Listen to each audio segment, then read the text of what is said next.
Just getting ready to head to the farm. Just went to turn the key in the truck, and I see these two birds taking a bath in this puddle.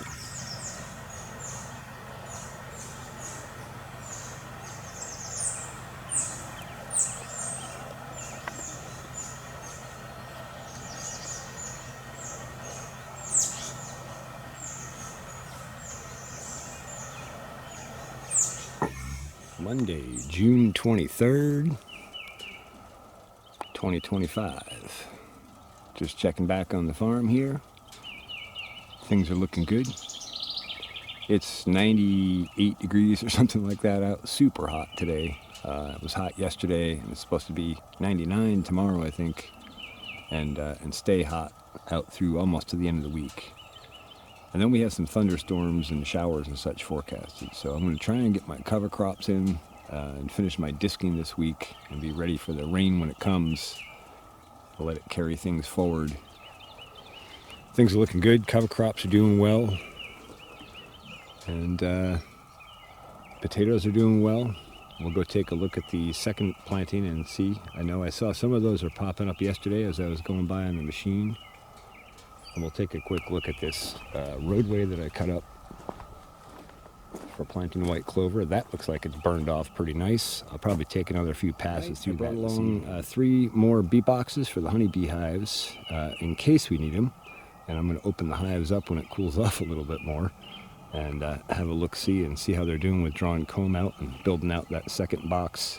I'm guessing with the extreme heat, flowers, resources, the rains we've had, and the extreme activity I see in and out of all 3 hives, I'm guessing they're going to be about ready for a third box. It gets really tricky to judge this time of year. They go from not needing more space to needing more space in a very short period of time as their population rises and their resource influx increases. So we'll see how they're doing this evening as well. 3 more boxes, 2 10 frames and 1 8 frame. And I also brought along another 40-pound bag of calcium sulfate, aka gypsum. And that's going to go as the secondary amendment down over here, because I did not get a secondary amendment down on this yet, like I did in the first one. Those rows have had 2 bags across them. That's a good start for the season. We'll hit them again in another couple weeks to a month.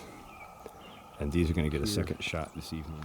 In the mid-row area here on this block, and down. I'll even give you a zoom there on the row. Growing fast. Yeah, that's looking nice. And I'm just noticing how similar the daikon radish and the buckwheat cotyledon leaves are. For those who may not be familiar with the term, the cotyledon leaves are the 2 first leaves. They don't actually look like true leaf sets for whatever species they are typically. And so this is buckwheat here. That's its cotyledon leaf. I'm sorry, this is the cotyledon leaf. And this is a secondary true leaf set starting. And then this is the radish here, the daikon radish. And I guess we'll give you a close-up of these, the buckwheat again.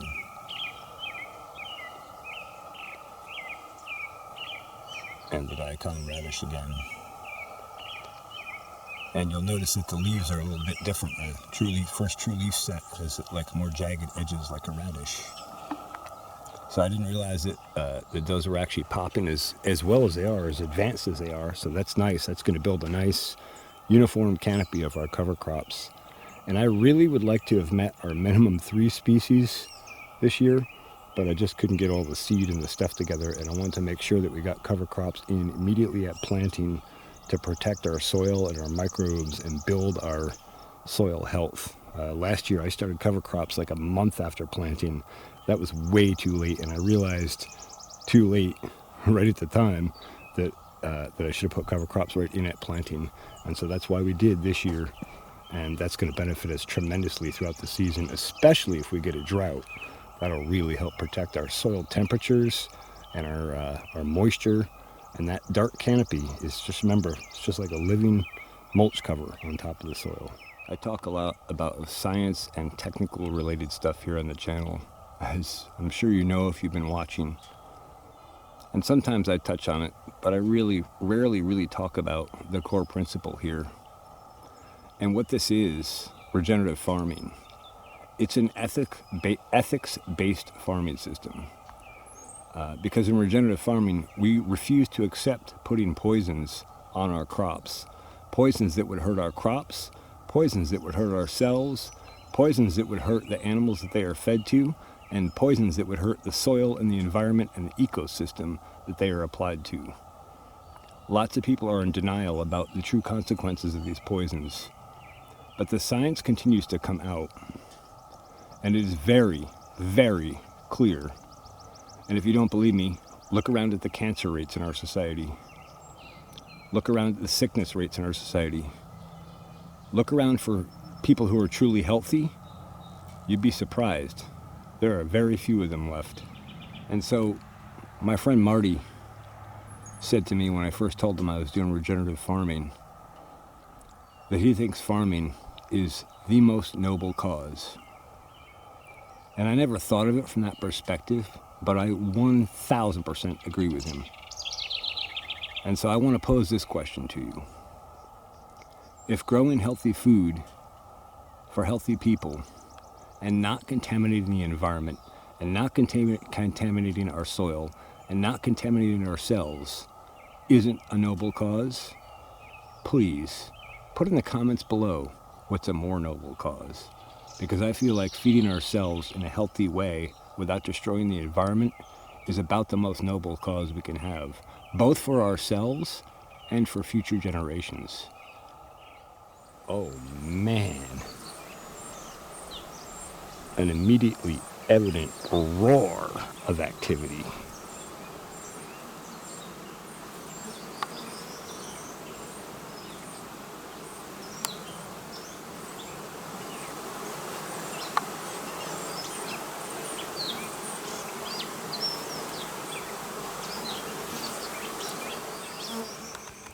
Just finished up some disking here at the farm, up by the honeybees.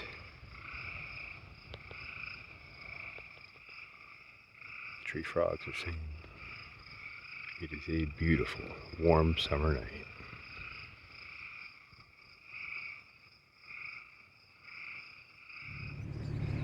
Hey, Mama.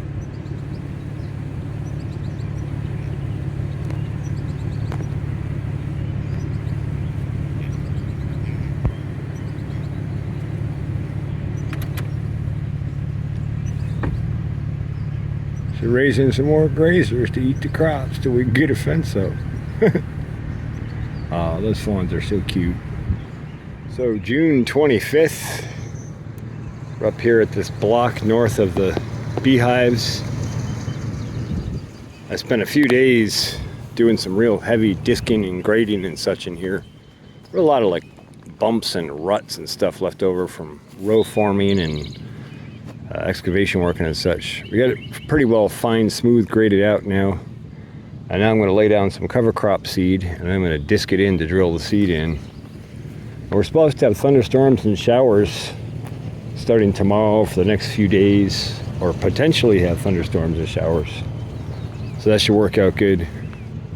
I'm going to carry that right on down that strip where the new fence is going on the outside edge beyond the hives down that way. And our cover crops are filling in here nicely. Could use a little rain, so looking forward to that. All right, so we're going to cover crop all the edge roads around here and that block north of the beehive. We're going to do buckwheat, and then I've got a blend of yellow clover, sweet clover, and red clover. And then in that block up near the honeybees, to the north of the honeybees, I also brought along a big bag of holy basil seed, and I'm going to sprinkle that all through there too. And yeah, that should do it. So 25-pound bag of buckwheat to go down for the area that I've calculated here. I've got another 20 or 22 pounds, something like that, for the front block. We'll get to that in a bit. So that took about 10 minutes or maybe a little less. Nice even distribution of seed all across everything with buckwheat. And now I've got the blend of red, white, and sweet clover here. But I mixed them all in this bag because I used some of this on that first planting up by the beehive, that sloped hill there. I did not blend these up well yet, so we're going to go in the bucket here. We're going to go in the bucket here with this and mix it up real good so we have an even blend, so we get even distribution of all three varieties. Alright, so that went pretty quick as well. With a minor exception, I cannot get a seed setting for a seed that small on this thing to save my darn life. Did manage to get one that worked and feel like I got relatively even distribution after a ways. But first setup, I had it set where I thought it would flow nice. It didn't flow any seed over there. And I got to here and I was like, we're not getting anywhere. So I tried to open it a little bit to adjust it, and then it started pouring out. So I made quite a pile here. That's a lot of clover seed wasted. I'm going to try and disc it around and make it work, but then I got it straight further up, and that worked pretty well. But I have to say, the last time I did a seeding, when I mixed a small seed, fine seed, with the buckwheat seed. That seemed to distribute really, really nicely. And so I'm going to make that my practice from now on, if I can help it. Because it's a lot easier to regulate both seeds in a uniform mix than it is to try and regulate that tiny little seed with such an awkward mechanism. Why, by all means, Carlton, what do you mean? Oh, let me show you. So there's the on-off handle here. Actuates open, close. And then there's the adjuster locker here. And this is spring-loaded to all the way open. Yeah, smart design, huh? And so as you unlock it, it will open and slide up. And it can very easily slide up all the way on you and dump all your seed immediately in about 2 seconds.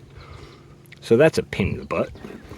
If I were designing this, I would have made it lock closed, and then you work your way back from closed. So that way, if you mistakenly drop it or have to make an adjustment mid-range, at least it would lock back close if you let go. But no, we're opposite engineers here, apparently.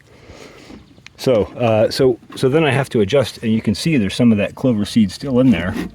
See how fine that is. I'll give you a comparison against my finger here. Super fine, like sand granules or thereabouts, maybe a hair bigger. So then trying to get this to adjust in a rate that flows nice, I figured about there, but I couldn't get any seed to flow with there. So I had to come back out a little bit. And I ended up somewhere around like a 2, I think? 1 3/4, something like that on the gauge, which is, if I get this gauge to work with one hand. Yeah, it's not great for that, is my point. So you can see what an awkward mechanism that is. So that's why I'll be mixing buckwheat and clover seeds. Okay. So I just blended them together as best as I could. You can see how small and fine the clover seed is against that large buckwheat seed. Like I said, not super well blended, but we'll mix it up again in the hopper, and then hopefully we'll get a relatively even distribution. It's about the best we can do. Entire section seeded and cover cropped and disked in. Same over on that side, all the way up. The block beyond the honeybees is mostly a large patch of holy basil, but also mixed with the buckwheat, yellow, sweet, red, and white clovers. Here we are on the other side with the road traced out with the truck. Same thing, final grading in place. And it sure is going to look nice when the cover crops come in and everything goes green and flowers and all different colors and bees, and it's going to be beautiful. And hopefully sometime soon I can get the rest of this stuff out of the way and get a fence constructed. And so now outside the fence zone, we've done final grading and we've seeded off with cover crops. And I just came back through with the truck and kind of set where the road line will run. you know, it's not a building, we're not building a road, it's just going to be a farm road. But that's about where it will run. And between the pink flags right here and the one way up there, those two are 300 feet apart. We're only going to go half that distance to about 150 feet. That'll put us about here, where that green spot is on the slope. And then our fence will kind of cross this way. We'll go over and take a look at the other side too. We are on the east side. I meant to get a shot of these yesterday, post disking and planting. Final disking, I should say. So I figure I'll just give you a clip. And all of this is cover cropped in buckwheat, white clover, red clover, yellow sweet clover. And then up in here, this block in here is all seeded off to the left of sort of what will be the roadway running up through there. About there or so. To the left of that is all holy basil or tulsi, and that got blended into. Don't know if that'll germinate or not. I hope that seed is good, but might have suffered some damage. But we'll find out in a couple of weeks. And either way, this will be a full lush cover crop growing in as this is headed towards. And so in that way we'll have flushes of buckwheat flowers in different phases, and then later flushes of clovers and holy basil and all that kind of stuff. And that way we can support our bees at maximum capacity. The idea, of course, being to never hit what's called a dearth. Basically a period where there are no flowers with nectar and pollen available for the bees to collect as a resource. And some beekeepers will feed their bees during a dearth to help get them through. And that's a wise plan as far as keeping your bee colonies healthy and moving forward toward production. But there's a way to do it naturally. And the way to do it is with some proper cover crops. And part of that is timing, staging it so that your cover crops are available and flowering and full at the time when other native species are maybe not so flowering and full, or if you come through a drought, to have cover crops that are so resilient to the drought that they can still produce flowers, nectar, and pollen. So this is kind of the core principle behind regenerative agriculture. There's a huge, huge difference between enhancing biology and soil health and trying to suppress things that you don't want to happen. It's a completely different mentality about farming. You're working with nature, always, and you're enhancing nature's capacity. And it's a tremendous capacity. And when you enhance it, it's even more incredible. So that's what we're talking about here, and that's what I'll be demonstrating here on this farm. Successfully fed all of the potatoes and their cover crops with a nice foliar feed across everything. And also had a little bit left over, so I did this cover crop block as well with a light foliar feed. That should greatly enhance the cover crop in here. I just thought we'd have a look at the honeybee hives quick. It's cool out now. Boy, it feels like maybe 60. It's probably warmer than that a little bit, but they're kind of chill at the moment. But we've had some showers on and off the last few hours, and the temperature's dropped quite a bit. So, but that's all right.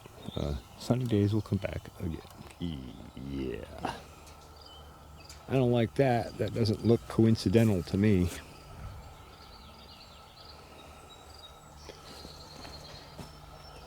Guess I gotta go home and get the compressor. Guess we'll just take a peek at the chicken tractor chickens.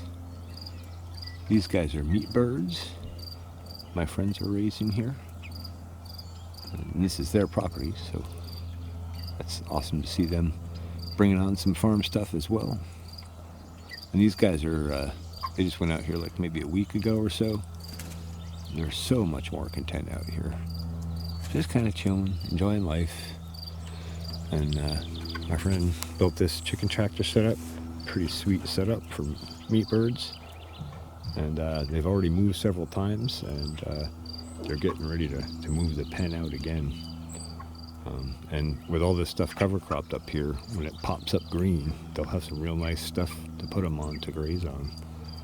You know, they're being mostly grain fed, but it doesn't hurt to have some natural foods as well. So like I said, this was all cover crop yesterday as well.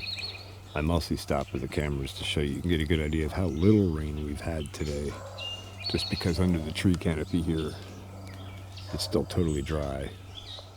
And so this entire section you see disked up here has been cover cropped. And we got a nice tight clean seam right up to the other section. And so that when it pops out, it should just be all a green growing mass. And the only thing we're going to do here, I did grade this a little bit more here. There's going to be another roadway between the blocks. But since it's only being cover cropped, it won't really be distinguishable this season, except for 2 tracks running down it. Anyway, this will prep this soil up real nice for next year, for expansion, for whatever we decide to do. Don't know if it'll be potatoes, might be something else. Onion section. You've got onions popping up.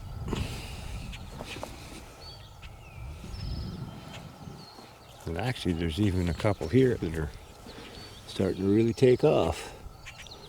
So that's encouraging and exciting as well.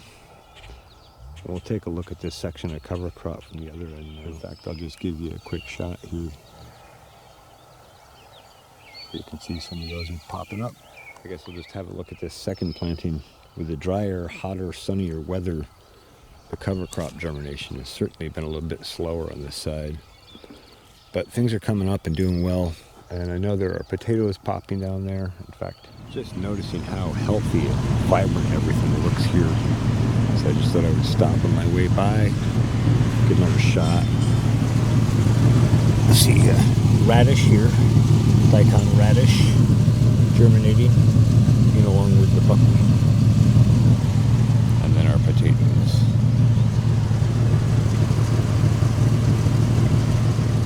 While we're here, we should take a close look at the potatoes, because they are doing really well. Very happy, healthy plants. And they're about to receive a nice foliar feed, which will enhance their health dramatically. A couple of the things I put in this foliar feed are specifically targeted at enhancing photosynthetic capacity of plants. One is iron, chelated in the proper form, and the other is copper, also chelated in the proper form. And we can go into that in deeper detail if anyone has interest. And I have covered some of this in the Regenerative Ag School series that I put out in early 2024. Ooh, long one today, 10:30 at night, and just finished planting an acre of cover crops tonight. So that's pretty awesome. Seeded out and disked in, ready to roll. Plus I put in beets and sunflower. I think that's it. Yeah. So that's pretty good. Feed tank already mixed up, ready to go on the truck. And I'm going to back the truck up to the tractor after I drop the disc off it, slide the tank onto that pallet, and we'll go out with the tractor and do a foliar feed. All right, June 26th, 2025. Went from 85, 90, upper 90s the last few days. In about 4 hours today, went from 85 this morning down to 66 the last I looked. And the rain front came in. Not a lot of rain, but a nice soil moistening. Just back here to the farm now. Things are greening up nice. The cover crops are coming in well. The potatoes are coming in well. And all the soil work that I've done over the past few weeks here for this cover crop block and roadway has worked out well. I put down some cover crop seed last night. Quite the combination. Some buckwheat, some red clover, some white clover, some yellow sweet clover, and then down on the first 2/3 coming down from that end this way, a bunch of mammoth gray striped sunflowers. And then 4 ounces each. 2 4-ounce packets of early wonder beets. More for a test run to see how they grow, to see if we can keep deer off them with some new techniques I'm going to try. But also, if we can pull off some beets, that'd be great too.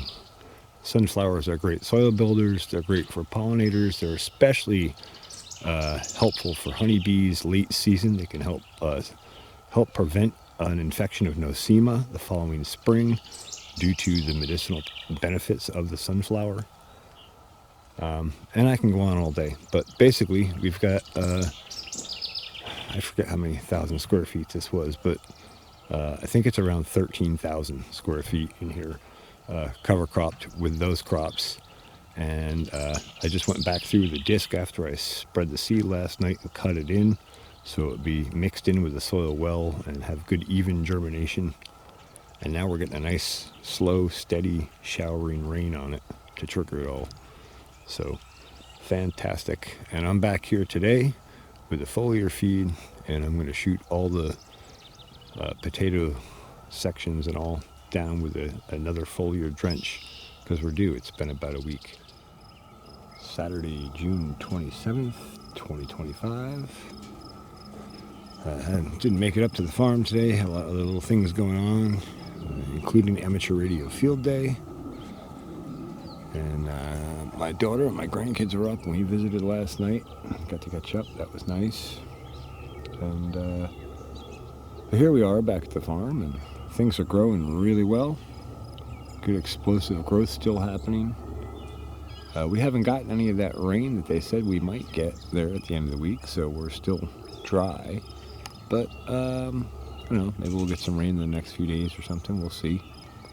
Things are doing well overall, regardless. I guess we'll just take a look at this side quick. And yesterday I went down through here with some calcium sulfate and put down a second amendment of that. And I see we do have some potatoes popping through. This end not as much as up toward the middle. And the far end, variety dependent, I believe. As you can see, we get to that next variety there. They're taking right off. So that's all nice. And then last night I came back and pulled all the stones off of the roadway here and went through the brush hog and mowed it off clean. So now everything's nice and neat and ready for more growing. So just a quick check on things here. At the end of the day to check in on honeybees. Absolutely thriving activity, especially that second hive there. And then right out here in front of the hives, I've been avoiding this with the disc since back in the spring because I knew it was loaded with holy basil seed. And sure enough, this is all holy basil coming up in here, all over in here. And I just noticed it because I stepped on it and I smelled it immediately. And that smell is so distinctive that caught my attention. But it's all through here. And that's fantastic. That reseeded itself from last year. And that'll be a nice little buffer resource for them and holy basil crop for me. And then when this all comes in, there'll be a big crop of it. I suppose we'll just take a look at the first cover cropping that we put in. Just had a very light foliar feed the other day with what I had left over from potatoes. And it's greening up nice in here. It's a little slow with not quite enough rain, but I think that'll change dramatically when we get a hit of rain. And we may get some thunderstorms tonight. Between the forecast and the radar, I have a suspicion we might. Get some? Get some kitty nips. Yeah. Oh, I love you too. Yeah. You're so sweet. You're so sweet.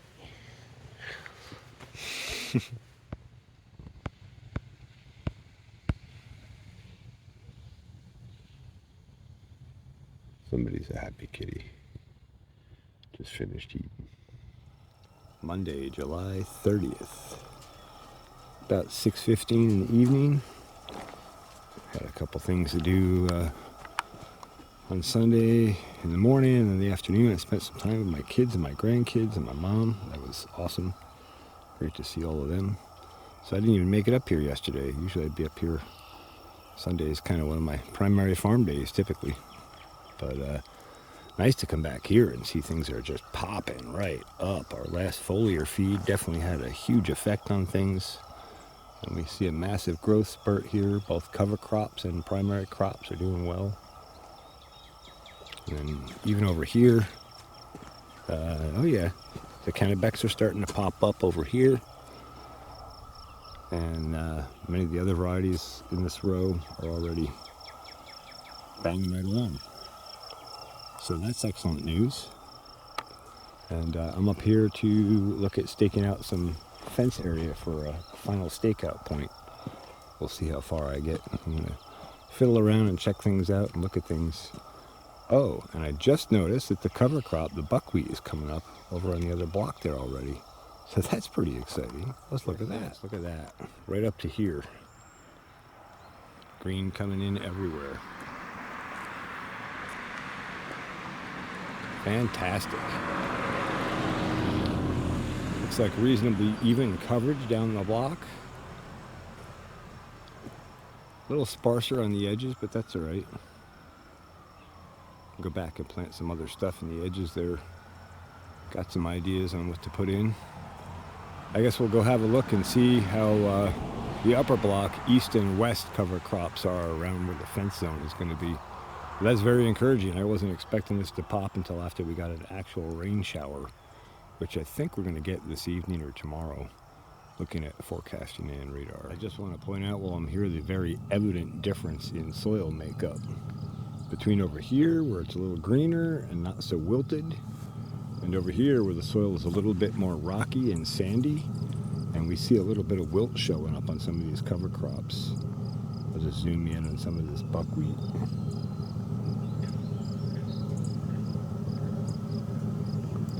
So big difference just based on soil. And that, like I said, that's because there's kind of a gravel rock sandbar under this section in here. But the potatoes are looking okay, and they have a deeper root system, so that makes sense. Yes, don't we have cover crops coming up everywhere? That's a beautiful sight. A little bit of green just popping. The buckwheat first, as usual. But that's awesome. This will be green in no time, like that block up there is that we planted a couple weeks ago. Greening right up. All right, so I have final location for the fence stake now. Originally I was here and 90 feet over and 150 and 90 between the two up there. But looking at how we're crammed up here between the Massey-Ferguson breakdown and that kind of thing, and trying to make that corner for the roadway, I want to make that wide enough for it to be easy to turn around, even with a longer vehicle. And things like that. And the fact that we have room going to the north, I figured I would just push it 20 feet further north. That worked out really nice. That gives us a nice, smooth, clean run all the way up and also across. A little bit less of a dip or a kink up here than there is here. So natural terrain is a little easier to work with.